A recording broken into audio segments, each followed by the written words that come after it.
Assalamualaikum warahmatullahi wabarakatuh. Bismillahirrahmanirrahim. Alhamdulillahirabbil alamin. Allahumma shalli ala sayyidina Muhammad wa ala ali sayyidina Muhammad. Sahabat-sahabat channel KM Dakwah yang dicintai Allah Subhanahu wa taala, alhamdulillah wa syukurillah kita masih diberi kesehatan oleh Allah Subhanahu wa taala sehingga kita masih bisa mengerjakan aktivitas-aktivitas kita, dan mudah-mudahan semua apa yang kita kerjakan mendapatkan ridho dari Allah Subhanahu wa taala. Amin ya rabbal alamin. Sahabat-sahabat channel KM Dakwah yang dicintai Allah Subhanahu wa taala, alhamdulillah wa syukurillah kembali kita berjumpa di channel KM Dakwah ini, dan mudah-mudahan channel ini diberkahi oleh Allah Subhanahu wa taala dan menjadi bagian dari amal soleh kita dalam rangka taqarruban untuk mendekatkan diri kepada Allah Subhanahu wa taala, dalam rangka ta'abudan untuk beribadah kepada Allah Subhanahu wa taala, dalam rangka menyampaikan pesan agama dan juga pesan Al-Qur'an dan juga hadis Rasulullah sallallahu alaihi wasallam. Mudah-mudahan semua yang berpartisipasi di channel ini, yang menyampaikan, yang mendengarkan, yang menyaksikan, yang share, yang mendukung channel ini, mudah-mudahan Allah Subhanahu wa taala berikan kemudahan, keberkahan dan keselamatan di dunia wal akhirah. Amin ya rabbal alamin. Sahabat-sahabat channel KM Dakwah yang dicintai Allah Subhanahu wa taala, pada kesempatan kali ini kita kembali akan melanjutkan pembahasan tentang fikih, dan yang akan kita bahas pada kesempatan kali ini adalah berkaitan tentang salah satu sholat sunnah rawatib muakkad, salah satu sholat sunnah yang mengiringi sholat fardu yang sangat dianjurkan untuk dikerjakan. Bahkan Rasulullah menyampaikan bahwasanya 2 rakaat sholat sunnah yang akan kita bahas pada kesempatan kali ini adalah lebih utama daripada dunia dan seisinya. Di mana Rasulullah menyampaikan keutamaan tentang sholat sunnah qabliyah subuh. Rasul menyampaikan dalam sebuah riwayat yang disampaikan oleh Sayyidatuna Aisyah radhiyallahu anha, rakaatul fajri khairun dunya wa ma fiha. 2 rakaat sholat sunnah qabliyah subuh ini lebih utama daripada dunia dan seisinya. Dan pada kesempatan kali ini kita akan bersama-sama membahas tentang sholat sunnah qabliyah subuh ini, apa yang dibaca ketika mengerjakan sholat sunnah qabliyah subuh ini, kemudian zikir apa dan apa yang saja yang dikerjakan setelah kita mengerjakan sholat sunnah qabliyah subuh ini. Untuk selengkapnya kita akan sama-sama membaca kitab Tanwirul Qulub fi Mu'amalati Allamil Ghuyub. Mari sama-sama kita simak bersama. Bismillahirrahmanirrahim.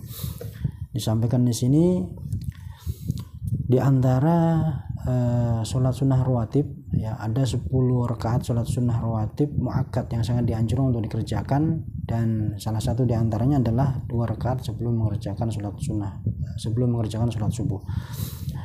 Wahiyya raka'atani qabla subhi wa yaqra'u fil ula al-kafirun aw qulu amanna billahi wa ma unzila ilaina. Di sini disampaikan, ya, di antara yang dibaca ketika kita mengerjakan sholat sunnah qabliyah subuh di rakaat pertama setelah kita membaca surat Al-Fatihah, yaitu membaca surat Al-Kafirun atau membaca ayat qulu amanna billahi wa ma unzila ilaina ila akhirih. Ini terdapat dalam surat Al-Baqarah ayat 136. Wa fi tsaniyah al-ikhlas aw qul ya ahlal kitabi ta'alu ila kalimatin ila akhirih. Atau ketika membaca pada rakaat yang kedua setelah membaca surat Al-Fatihah, kita membaca surat Al-Ikhlas, kemudian atau juga membaca surat Al-Imran ayat 64, yaitu qul ya ahlal kitabi ta'alu ila kalimatin ila akhirih. Jadi ada 2 pilihan. Setelah mengerjakan atau membaca surat Al-Fatihah di rakaat pertama, kita membaca surat Al-Kafirun atau membaca surat Al-Baqarah ayat 136, kemudian di rakaat kedua kita membaca surat Al-Ikhlas atau membaca surat Al-Imran ayat 64. Ini yang dibaca ketika kita mengerjakan sholat sunnah qabliyah subuh. Wa sunnah ba'dahuma ittija' 'ala al-jambil ayman wa yaqul Allahumma rabb Jibril wa Mikail wa Israfil wa rabb Muhammadin sallallahu alaihi wasallam ajirni minan nar. Kemudian ketika selesai mengerjakan sholat sunnah qabliyah subuh, kita disunnahkan untuk ittija' 'ala al-jambil ayman, yaitu tidur miring, ya, berbaring dengan di sebelah kanan, lambung sebelah kanan, ya, dengan membaca zikir Allahumma rabba Jibril wa Mikail wa Israfil wa rabba Muhammadin sallallahu alaihi wasallam ajirni minan nar. Ini dibaca 3 kali. Fa in lam yantaji ata bi zikrin aw du'ain aw kalamin ghairi dunyawin. Atau kalau kita tidak berbaring sebagaimana yang disampaikan di sini, dengan bersandar pada lambung sebelah kanan, kita boleh membaca zikir, kemudian membaca doa-doa, kemudian yang penting kita tidak membicarakan tentang masalah pembicaraan hal yang berkaitan dengan dunia. Ini sunnahnya. Jadi sambil menunggu mengerjakan sholat subuh, setelah kita mengerjakan sholat qobliyah subuh, kita disunnahkan berbaring sebelah kanan dengan bersandar lambung sebelah kanan, atau kita membaca zikir dan doa sambil menunggu mengerjakan waktu sholat subuh. Kemudian wa yaqulu ba'dahuma yaumal jumati astaghfirullahalazim alladzi la ilaha illa huwal hayyul qayyum wa atubu ilaih salasan.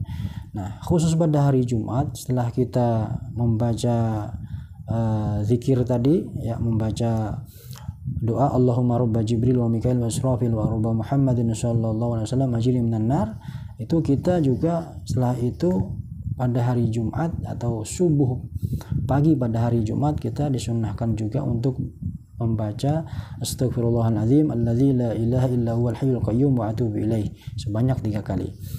Kemudian wa idza aradal qiyam ila shalah sabbaha wa halala wa kabbara salasan.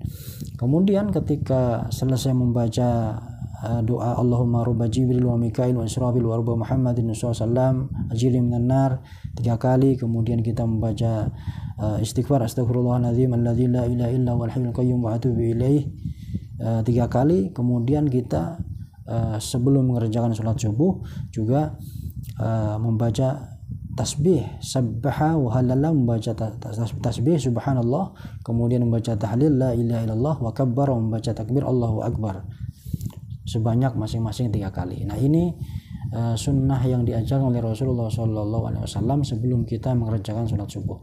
Jadi rentetannya atau urutannya, setelah kita mengerjakan sholat sunnah qabliyah subuh, kemudian kita membaca doa tadi ya Allahumma rabba Jibril dan seterusnya, kemudian kita khusus pada hari Jumat juga disunnahkan untuk membaca istighfar astaghfirullahalazim alladzi la ilaha illa huwal hayyul qayyum wa atubu ilaih sebanyak 3 kali. Kemudian tambah lagi membaca tasbih, kemudian tahlil dan takbir masing-masing 3 kali. Nah, ini semuanya yang diajarkan oleh Rasulullah SAW sebagaimana disampaikan dalam kitab Tanwirul Qutub ini. Mudah-mudahan apa yang kita sampaikan pada kesempatan kali ini bisa kita amalkan sehingga kita dapat meraih daripada sunnah yang diajarkan oleh Rasulullah SAW, dan mudah-mudahan semua apa yang kita kerjakan mendapatkan ridho dari Allah Subhanahu Wa Taala. Demikian sahabat-sahabat, mudah-mudahan bermanfaat. Insyaallah kita akan kembali berjumpa pada kesempatan yang lain. Terima kasih. Wallahu a'lam bishawab. Assalamualaikum warahmatullahi wabarakatuh.